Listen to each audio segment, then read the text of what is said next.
My dear students, আজকে আমি তোমাদেরকে খুব সহজে দেখাতে চাই ডু, ডাজ, ডিড বা ডান ইত্যাদি কিভাবে সেন্টেন্সের মধ্যে ব্যবহার করতে হয় এবং সাথে সাথে এগুলো ব্যবহার করলে সেন্টেন্সের যে আনুষঙ্গিক পরিবর্তনগুলো হয় সেগুলোকে আমি সহজে তুলে ধরার চেষ্টা করছি। তোমরা দেখো তাহলে ক্লাসটা, যে এখানে লেখা আছে, দেখো ডু, ডাজ, ডিড, ডানের ব্যবহার। ইংরেজিতে প্রধানত এই মূলত একটা ডু ভার্ব দুভাবে ব্যবহৃত হয়। আমি প্রথমে একটা চার্ট বানিয়েছি, দেখো এখানে এক ধরনের ব্যবহার হয় এবং নিচে আরেকটি চার্ট লেখা আছে, সেটা আরেকভাবে ব্যবহার হয়। তো so come to the point, এবার বিষয়টা আলোচনা করি। এখানে আমি লিখেছি, একটা চার্ট বানিয়েছি, দেখো এখানে লেখা আছে টেন্স, এখানে লেখা আছে affirmative sentence, negative sentence, interrogative sentence. Affirmative মানে হ্যাঁ বাচক বাক্য, নেগেটিভ না বাচক এবং ইন্টারোগেটিভ মানে প্রশ্নবাচক। এবার কিভাবে লিখেছি দেখো, এখানে প্রথমে লেখা আছে সিম্পল প্রেজেন্ট টেন্স, আর এটা লেখা আছে সিম্পল পাস্ট টেন্স। তো মানে মূলত এই সিম্পল প্রেজেন্ট টেন্স এবং সিম্পল পাস্ট টেন্সে ডু, ডাজ বা ডিড এর ব্যবহারটা এক ধরনের হয়ে থাকে এবং এই ক্ষেত্রে অনেক স্টুডেন্টের খুব কনফিউশন হয়, যে কখনো কখনো গুলিয়ে যায়। তো সেটাকে এটা দেখলে তোমাদের কাছে একদম পরিষ্কার হয়ে যাবে। ধরো সিম্পল প্রেজেন্ট টেন্সে আমি অ্যাফার্মেটিভ সেন্টেন্স মানে হ্যাঁ বাচক বাক্য, দেখো হ্যাঁ বাচক বাক্য যদি হয় তাহলে আমি লিখবো আই গো। আমি ছোট করেই বলছি আই গো, অর্থাৎ সাবজেক্ট পরে গো লিখেছি। আবার যদি হি দিয়ে লিখি তাহলে হি গোজ। এখন প্রশ্ন হচ্ছে এখানে আই গো বা হি গোজ এটা অ্যাফার্মেটিভ কেন? অ্যাফার্মেটিভ সেন্টেন্স নেগেটিভ বা ইন্টারোগেটিভের থেকে আলাদা এই কারণে, মানে নেগেটিভ মানে যে সেন্টেন্সের মধ্যে না থাকে, ইন্টারোগেটিভ মানে যে সেন্টেন্সে প্রশ্ন করা হয়, মানে অ্যাফার্মেটিভ মানে এই দুটো না থাকলেই অ্যাফার্মেটিভ, অর্থাৎ যে সেন্টেন্সে কোনো না বা না সূচক শব্দ থাকবে না বা কোনো কোয়েশ্চেন থাকবে না, তাকেই আমরা অ্যাফার্মেটিভ সেন্টেন্স বলছি। কাজে আই গো এটা অ্যাফার্মেটিভ সেন্টেন্স, এর মধ্যে কোনো নেগেটিভ ওয়ার্ড নেই বা নো, নট, নেভার কিছু নেই। হি গোজ এর মধ্যেও কোনো নো, নেভার কিছু নেই এবং কোনো কোয়েশ্চেন মার্কও নেই, তার মানে এটা অ্যাফার্মেটিভ বা হ্যাবাচক সেন্টেন্স। এবার এই হ্যাবাচক সেন্টেন্সকে যদি আমি নেগেটিভ করি, তখন ধরো আই গো মানে আমি যাই, তখন লিখতে হচ্ছে আই ডু নট গো, দেখো ডু চলে এসেছে। আবার হি গোজ সে যায়, এটাকে যদি নেগেটিভ করি তাহলে হি ডাজ নট গো, দেখো ডাজ চলে এসেছে। এবারে কেন এসছে, কি তফাৎ, আমি সেই প্রসঙ্গে পরে আসছি। যদি প্রশ্ন করি তাহলে এরই একটা রূপান্তর, দেখো ডু আই গো, আবার এটাকে ডাজ হি গো, এটা করতে হচ্ছে যদি প্রশ্ন করি। এখন দেখো এই সেন্টেন্সে কিন্তু যখন অ্যাফার্মেটিভ এর ঘরে আই গো বা হি গোজ লিখেছি, এখানে ডু ডাজ এর ব্যবহার নেই, কিন্তু নেগেটিভ এবং ইন্টারোগেটিভ এর ক্ষেত্রে কিন্তু ডু ডাজ চলে এসেছে। এবার কেন চলে এসেছে তার কারণ হচ্ছে এই, যে নেগেটিভ সেন্টেন্স মানে তো নট দিতেই হবে, নেগেটিভ ওয়ার্ড না দিলে কখনো নেগেটিভ সেন্টেন্স হয় না। কাজে নট কিন্তু একা বসে না, নটের আগে হেল্পিং ভার্ব বসালে তবে কিন্তু নেগেটিভ সেন্টেন্স হয়। হেল্পিং ভার্ব বা কোনো কিছু কিছু বি ভার্ব বা হ্যাভ ভার্ব আছে, সেগুলো বসালে নেগেটিভ সেন্টেন্স হয়। এখানে আপাতত ধরো যে হেল্পিং ভার্ব চাই, অর্থাৎ নটের আগে আমার যদি হেল্পিং ভার্ব না দিই তাহলে তোমার নেগেটিভ সেন্টেন্স হবে না। একই কারণে এখানে নটের আগে ডাজ লিখতে হয়েছে। ঠিক একইভাবে ইন্টারোগেটিভ সেন্টেন্সে ডু লিখেছি কেন? কারণ ইন্টারোগেটিভ সেন্টেন্সও একই নিয়ম, হেল্পিং ভার্ব ছাড়া ইন্টারোগেটিভ সেন্টেন্স হয় না। অর্থাৎ তার কারণে, আর ইন্টারোগেটিভ সেন্টেন্স মানে সাবজেক্ট আই বা হি এর আগে দেখো এখানে ডাজ, আই এর আগে দেখো ডু এখানে লিখেছি, অর্থাৎ ইন্টারোগেটিভ সেন্টেন্সের এটাই নিয়ম, এটা তোমরা জানো। আমি ধরে নিচ্ছি, আমি মূলত এখানে ডু, ডাজ বা ডিড এর ব্যবহারটা দেখাচ্ছি। এবার এখানে কেন ডু, এখানে কেন ডাজ, এখানে কেন গো, এখানে কেন গোজ, আমি সে প্রসঙ্গে পরে আসছি। এবার পরের টেন্স দেখো, এখানে সিম্পল পাস্ট টেন্স লেখা আছে। সিম্পল পাস্ট টেন্সে কিন্তু আই গো এটা পাস্ট টেন্স করলে দেখো, বা হি গোজ এর পাস্ট টেন্স করলে, একটা উদাহরণ দিয়েছি আমি, হি ওয়েন্ট মানে সে গিয়েছিল। আই গো মানে আমি যাই বর্তমান কাল, তাহলে হি ওয়েন্ট মানে হচ্ছে এটা অতীতকাল, মানে সে গিয়েছিল। অর্থাৎ এটা যেহেতু সিম্পল পাস্ট, সিম্পল পাস্টের সহজ নিয়ম, সাবজেক্টের পরে ভার্বের পাস্ট ফর্ম নিলে সিম্পল পাস্ট টেন্স হয়। আর সাবজেক্ট দেখো আই এর পরে গো, হির পরে গো, গো থেকে গোজ, গো প্রেজেন্ট, এই গোটাও প্রেজেন্ট, এই গোটাও প্রেজেন্ট। অর্থাৎ সিম্পল প্রেজেন্ট টেন্সে সাবজেক্টের পরে ভার্বের প্রেজেন্ট ফর্ম লিখলে সিম্পল প্রেজেন্ট টেন্স হয়, আর এখানে সাবজেক্টের পরে ভার্বের পাস্ট ফর্ম লিখলে সিম্পল পাস্ট টেন্স হয়। এবার একে যখন ইন্টারোগেটিভ করেছি, নেগেটিভ করেছি, দেখো লিখেছি হি ডিড নট গো, ইন্টারোগেটিভের ক্ষেত্রে লিখেছি দেখো ডিড হি গো, অর্থাৎ এখানে কিন্তু ডিড চলে এসেছে। অর্থাৎ সিম্পল পাস্ট টেন্সে যদি যদি নেগেটিভ করি তাহলে ডিড চাই, ডিডের পরে নট হবে। যদি ইন্টারোগেটিভ করি তাও ডিড চাই, সাবজেক্ট হি এর আগে ডিড লিখতে হবে। এবং সব ক্ষেত্রে একটা জিনিস লক্ষ্য করো, সব জায়গাতে কিন্তু গো গো গো, এখানেও দেখো গো গো গো, সব জায়গায় গো কিন্তু চেঞ্জ হয়নি। অর্থাৎ সিম্পল পাস্ট হোক বা সিম্পল প্রেজেন্ট হোক না কেন, যখন ডু, ডাজ বা ডিড এর ব্যবহার করা হয় তখন কিন্তু সেন্টেন্সের মধ্যে যে অন্য ভার্বটি থাকে সে কিন্তু প্রেজেন্ট ফর্মে ফিরে আসে।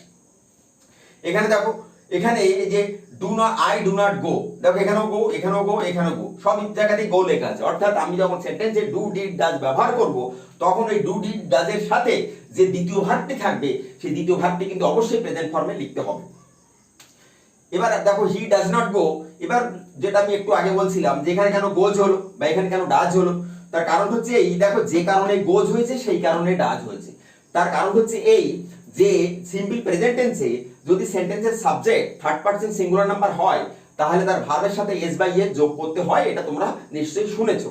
তো সেটা একবার আমি বুঝিয়ে দিচ্ছি। দেখো যে he third person singular number, এই হি শব্দটি থার্ড পারসন সিঙ্গুলার নাম্বার হওয়ার জন্য গোজ হয়েছে, কিন্তু আই তা নয়, আই কিন্তু থার্ড পারসন সিঙ্গুলার নাম্বার নয়, তাই গো হয়েছে। আর এই থার্ড পারসন সিঙ্গুলার নাম্বার এই কারণে এখানে কিন্তু আমি ডু না নিয়ে ডাজ নিয়েছি। এবার থার্ড পারসন সিঙ্গুলার নাম্বার কি করে বোঝে সেটা সহজে দেখো, যে কখন আমি আই এর পরে গো লিখি বা হি এর পরে গোজ বা সি এর পরে গোজ, দে এর পরে গো, এমন কেন হয় সেটা দেখো। এই আরেকটা টেবিল এখানে বানিয়েছি, দেখো এখানে লেখা আছে পারসন, এখানে দেখো সিঙ্গুলার নাম্বার, এটা প্লুরাল নাম্বার। কারণ নিয়মে কি বলা হচ্ছে, সাবজেক্ট যদি থার্ড পারসন সিঙ্গুলার নাম্বার হয় তাহলে তার ভার্বের সাথে এস বাই এস যোগ হয়। তাহলে এই হি হচ্ছে থার্ড পারসন সিঙ্গুলার নাম্বার। কেন?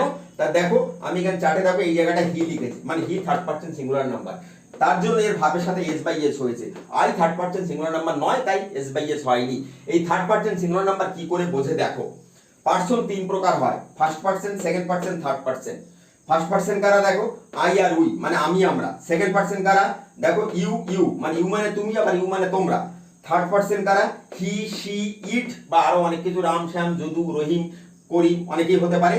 আর দে হচ্ছে, দেও থার্ড পারসন, কিন্তু এটা প্লুরাল নাম্বার। অর্থাৎ ফার্স্ট পারসনের মধ্যে দেখো আই হচ্ছে, আই মানে আমি এক বচন, তাই সিঙ্গুলার নাম্বার। উই মানে আমরা বহু বচন, তাই প্লুরাল নাম্বার। কিন্তু আই উই দুটোই কিন্তু ফার্স্ট পারসন, কারণ ফার্স্ট পারসনে সোজা লেখা আছে দেখো।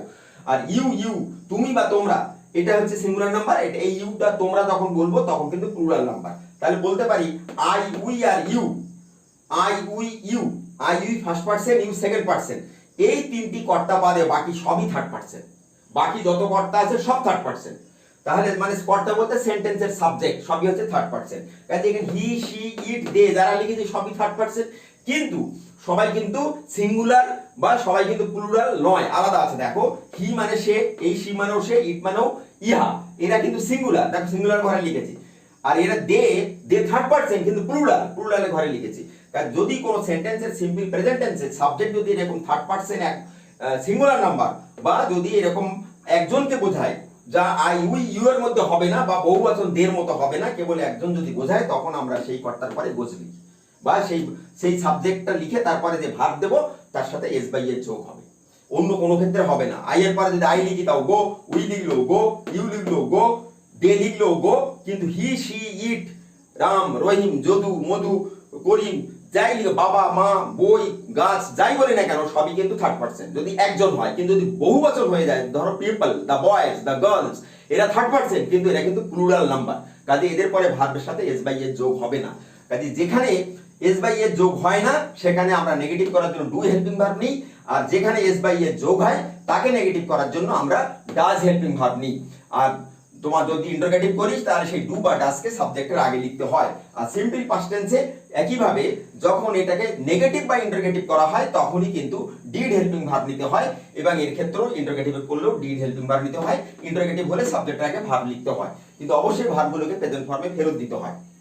এটা গেল ইংরেজিতে ডু বা ডু। আমি কি আলোচনা করলাম দেখো, ডু, ডাজ এবং ডিড এর ব্যবহার কখন এটা বসে। আবার বলছি দেখো, এটা এই কারণে পড়েছে ডু, ডাজ, ডিড। এখানে অ্যাফার্মেটিভে বসে না, কারণ অ্যাফার্মেটিভে সিম্পল প্রেজেন্ট টেন্সে, সিম্পল পাস্ট টেন্সে অ্যাফার্মেটিভে সেন্টেন্স ডু ডাজের কোনো ফাংশন নেই। ডু ডাজের ফাংশন হচ্ছে নেগেটিভ বা ইন্টারোগেটিভ। কেন নেগেটিভ বা ইন্টারোগেটিভে ডু, ডিড, ডাজ লাগে? তার কারণ হচ্ছে এই যে নেগেটিভ হলে নট বসাতে হয়, নটের আগে হেল্পিং ভার্ব দিতে হয়, তার জন্য কিন্তু এখানে ডু, ডাজ বা ডিড চলে আসে। ইন্টারোগেটিভও তাই। ইন্টারোগেটিভ সেন্টেন্স তৈরি করার নিয়ম হচ্ছে সাবজেক্টের আগে হচ্ছে হেল্পিং ভার্ব লিখতে হয়। তো হেল্পিং ভার্ব যেহেতু অ্যাফার্মেটিভে নেই, এটা কিন্তু ইন্টারোগেটিভে গিয়ে হেল্পিং ভার্ব নিয়ে নিতে হয়, নিয়ে তাকে সবার আগে লিখতে হয়। তাহলে গেল এক ধরনের ডু, ডাজ এবং ডিড এর ব্যবহার। এরপরে ডু এর আরো একটি ব্যবহার দেখাচ্ছি আমি, যে আর কোথায় ডু ভার্ব ব্যবহৃত হয়। দেখো ডু নিজে কিন্তু একটি ভার্ব, আমি এখানে লিখেছি দেখো ডু নিজেই একটি ভার্ব, তাই যে কোনো টেন্সে এই ভার্ব হতে পারে। যেমন উদাহরণ দেখো, এখানে যে আইগোটা লিখেছিলাম সেই আইগোটা আমি এখানে লিখেছি। আইগো মানে আমি যাই, গো মানে যাওয়া। দেখো গো, ইট, রাইট, স্লিপ, ওয়াক ইত্যাদি এগুলো সব তো ভার্ব। তো এদের মধ্যে ডু নিজেও একটি ভার্ব, ভার্বের যে চার্ট দেওয়া আছে সেখানে পড়বে দেখবে লেখা আছে কাম, কাম কেম, কাম, ডু, ডিড, ডান এরকম লেখা আছে দেখবে।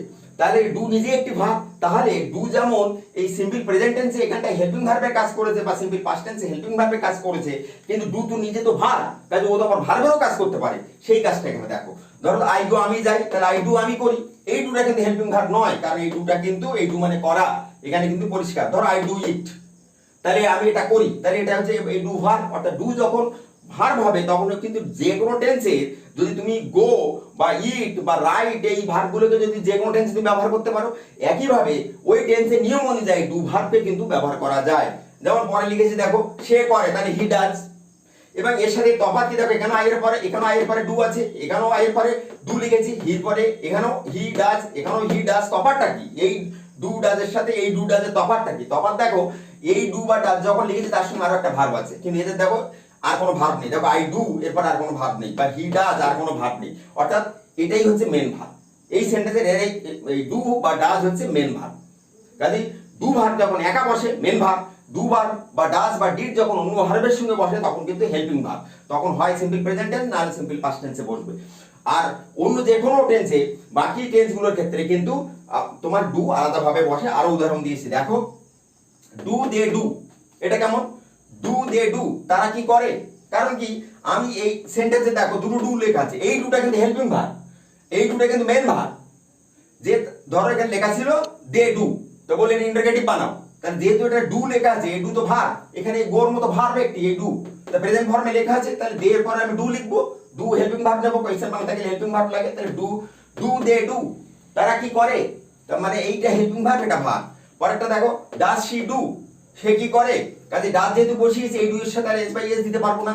এখানে যেমন হির পরে ডাজ দিয়েছিলাম, বা এখানে যখন এই হি এর জন্য ডাজ দিয়েছিলাম, দেখো গোটা সিম্পল ফর্মে, এখানেও দেখো যখন আমি ডাজ ব্যবহার করেছি দুটা সিম্পল ফর্ম, আর এই দুটা কিন্তু ভার্বে, এটা কিন্তু মেন ভার্ব এই ডু, আর এই ডাজ কিন্তু হেল্পিং ভার্ব। তার কারণটা কি, হেল্পিং ভার্ব না ভার্ব সেটা শুনলেই বোঝা যায়। দেখো এই ডু এর মানে আছে, এই ডু এর মানে নেই।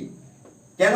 ডাজ শি ডু, সে কি করে, দেখো এই ডাজের মানে নেই। এখানেও দেখো ডাজ হি গো, সে কি যায়, তাহলে দেখো এই ডাজের কোনো মানে নেই। মানে ডু যখন হেল্পিং ভার্ব হয় তার কোনো মিনিং থাকে না, কিন্তু মেন ভার্বের মানে থাকে।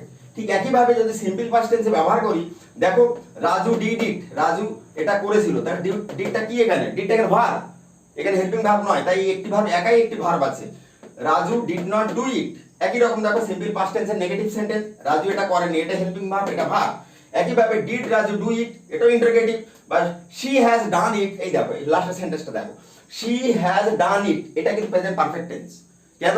প্রেজেন্ট পারফেক্ট টেন্স থেকে হেল্পিং ভার্ব শির পরে হ্যাজ লিখেছি, আর এই ডানটা ভার্বের পাস্ট পার্টিসিপল ফর্ম। ধরো যদি আমি বলতাম যে সে এটা খেয়েছে, তাহলে তুমি কি লিখতে?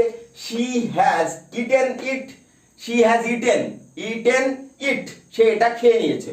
তাহলে সেই একইভাবে তাহলে ইটেনের জায়গায় নিশ্চয়ই ডু, যেহেতু ভার্ব, তাহলে ডু ডিড ডান, ইটেনটা যেমন ভার্বের লাস্ট সিঁড়ি থেকে নিয়েছি, তাহলে ডানটাও লাস্ট সিঁড়ি থেকে নেবো, সেইভাবে নেওয়া হয়েছে।